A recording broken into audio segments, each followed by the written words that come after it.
Since one of the best strikers in the world, Harry Kane, left Tottenham in 2023, the team has struggled to find the right replacement for the English legend. In the summer of 2024, Tottenham, in a bid to replace Kane, went all out and purchased Dominic Solanke for a reported fee of £65 million. But how much can he live up to Harry Kane? Even with the best team around him, how far can Spurs go? Without doubt, Harry Kane's shoes are hard to fit in because of the outstanding performances he delivered at Spurs. Kane joined the youth ranks of Tottenham in 2004, spending almost 20 years on the North London side before leaving in 2023 for German giants Bayern Munich. During his time at Tottenham in the Premier League, Kane won 3 Golden Boot awards, 1 Playmaker of the Year award and 7 Player of the Month awards, while scoring a total of 213 goals and providing 47 assists in 320 matches. In all competitions, Kane scored a total of 280 goals and made 61 assists in 435 matches for Tottenham. His numbers are simply out of the world. Kane's 213 Premier League goals for Spurs are the most any player has managed for a single club in the whole of the Premier League.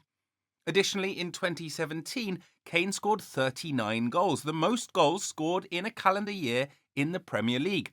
Kane also holds the record for the most headers scored in a Premier League season, with 10 headed goals. Harry is also very close to breaking Alan Shearer's record for most goals scored in the Premier League. He was just 47 goals short of Shearer's 260 when he left. So Harry Kane is simply irreplaceable. It's only 1 in 1,000 footballers that can boast of his numbers. Yes, he is that outstanding. As stated by Daniel Levy, you can't replace Harry Kane directly because there's simply no one as good as him. But what you can do is make the squad stronger as a whole and invest in a forward that maybe brings something a little different, a high-press energy that Kane would struggle with now. Tottenham's manager agrees. He believes Tottenham cannot find a replacement for Harry Kane, a man he termed a generational talent. Postecoglou said, "I don't think we've been looking to replace Harry. You can't really replace a generational player.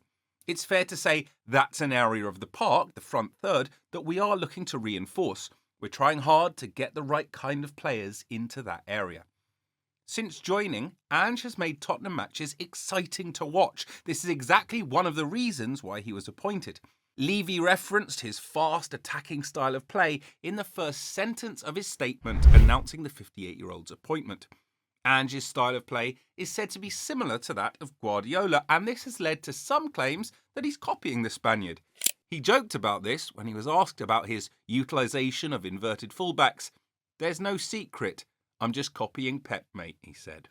Shortly after this statement by Postecoglou, Tottenham announced the signing of Dominic Solanke, one of the best strikers in the English Premier League currently, and someone who fits into Ange's style of play seamlessly and is very good at it. But before we talk about Solanke, there was a man who was dubbed Kane's replacement before. Richarlison. Richarlison joined Tottenham from Everton in the summer of 2022 for a reported fee of £50 million. Many felt he was going to fit perfectly into the shoes of Kane, as he's a prolific goalscorer. But since joining Spurs, the Brazilian has been battling with injuries and bad form, and as a result, he's failed to even lace the boots of Kane. So how good will Dominic Solanke actually be? Well, let's go back. Solanke was born on September 14, 1997 and started his professional football career with Chelsea back in 2014. He later joined Liverpool in 2017, from which he was transferred to AFC Bournemouth in 2019 after a disappointing spell, and where he remained until 2024 when he moved to Tottenham. Solanke has also represented England at the youth and senior levels. He won the 2014 UEFA European Under-17 Championship and the 2017 FIFA Under-20 World Cup with England. And he received the Golden Ball Award for Best Player in the FIFA Under-20 tournament. Solanke earned a call up to the senior team for the first time in November 2017 for a friendly against Brazil at Wembley. Dominic Solanke is a modern striker. A striker who can comfortably operate on the wings and as an attacking midfielder. Iraola, Bournemouth manager, described him as a complete number 9. He's very good for our system, but I also think he's good for any system, said Iraola. He can play in a low block because he's very good at attacking spaces in a counter, and then if we have more possession, he's very good inside the box, a very good finisher. According to Andoni Iraola, Bournemouth's manager, what differentiates Solanke from other top strikers is his confidence. He has a clear mind, said the Bournemouth boss. Sometimes when strikers miss chances, they start overthinking. He continues playing the same way. Well, that is experience for you. Solanke is a pressing machine, and that will fit into Ange Postecoglou's side perfectly. Last season, he ranked among the Premier League's top 10 players for both pressure and high-intensity sprints. Former Chelsea striker Tore Andre Flo said that Solanke works really hard, has a very good physique, and has a great touch on the ball. He's quick, but often what impresses me the most is when he looks like he's lost the ball. He somehow manages to get out with the ball, no matter how tight the situation is or how difficult it looks. Solanke was one of the most prolific strikers in the Premier League last season. In 38 matches, the Englishman scored 19 goals and provided 3 assists. He was the 5th highest goal scorer in the league. Tottenham have secured the transfer of the Bournemouth man for £65 million and will have his service until 2030. He will surely be a great addition to the London team's front line and will be able to take the responsibility of goals on his shoulders. So you might be wondering, if Solanke's so good, then what happened over the years at Liverpool, etc.? Why did he end up at Bournemouth? Well, Solanke started his career with Chelsea under-8s and made a breakthrough in the youth ranks in the 2013-14 season when he scored 20 goals in 25 appearances for the under-18s. Solanke signed his first professional contract with Chelsea in September 2014 and made his debut the next month in the Champions League match against NK Maribor, becoming the youngest player to debut in the Champions League for Chelsea at the time. In search of playing time, he was loaned in 2015 to Vitesse, where he scored 7 goals in 25 appearances.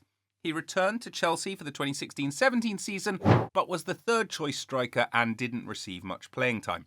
Solanke joined Liverpool in May 2017, debuted in August 2017 and scored his first and only Liverpool goal in May 2018. In January of 2019, after an unsuccessful spell at Liverpool, Solanke joined AFC Bournemouth. He made his debut for the team in February of 2019. Now, Bournemouth got relegated in the 2019-20 season, and for the first time, Solanke played in the Championship, where he was a beauty to watch. He scored 15 goals during the 2020-21 season, finishing as the club's joint top goal scorer in the Championship. The following season, Solanke also scored 29 goals as Bournemouth were promoted back to the Premier League, finishing as runner-up in the Championship. In his first season after returning to the Premier League, Solanke scored 6 goals and provided 7 assists. But it's the 23-24 season that is the peak of Solanke's career.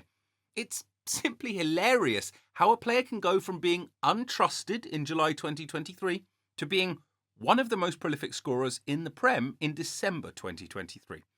As reported by Bournemouth's coach a few months earlier in July of 2023, he was asked about getting a top striker to replace Dominic Solanke. I remember I was being asked about another number 9 because he wasn't scoring this many goals, stated Iraola. But I was thinking it's going to be very, very difficult for us to sign someone better than Dom. Iraola believed in Solanke, and this paid off during the 23-24 season. Solanke was lethal for Bournemouth, netting 19 goals in the Prem, providing 13 assists. He was the 4th highest goal scorer in the Premier League last season, and he became just the 10th player in Premier League history to score as many as 19 goals for a second half of the table club. The fact that he scored 17 of those goals in the penalty area makes it even more astonishing. Although some have referred to Solanke as a one-season wonder, he is without doubt clearly in the form of his career and is therefore a decent replacement for Harry Kane. But is he the perfect replacement for Harry Kane? A direct comparison between the two players is unflattering to Solanke, as it is to pretty much anyone up against world-class Kane. But the question is there any striker who's currently better than Kane? I mean, we doubt many believe even Haaland is a better football player than the Tottenham legend. As stated by Alex Kebble, Spurs are not trying to use Solanke to replace Kane. Rather, they are purchasing an informed goalscorer to score goals for them. Spurs are now really blessed with talent. Although Lo Celso and James Maddison were in and out of injuries in the 23-24 season, their great displays were evident. Maddison, for instance, scored 4 goals and provided 9 assists in 28 matches.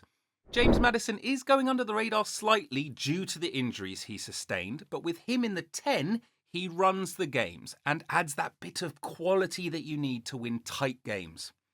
Dejan Kulusevski was also an outstanding performer. He was excellent for Spurs and showed real moments of quality on the right wing. He can also play more central when Maddison is injured, for example with Brennan Johnson and Richarlison filling in on the right. Who even says Solanke must fit in the shoes of Kane when he can create his own shoes and fit in them perfectly? All he has to do is deliver the goals when needed. Although he was unable to do this on matchday 1 of the 24-25 season against Leicester City, he showed glimpses of the great things to come.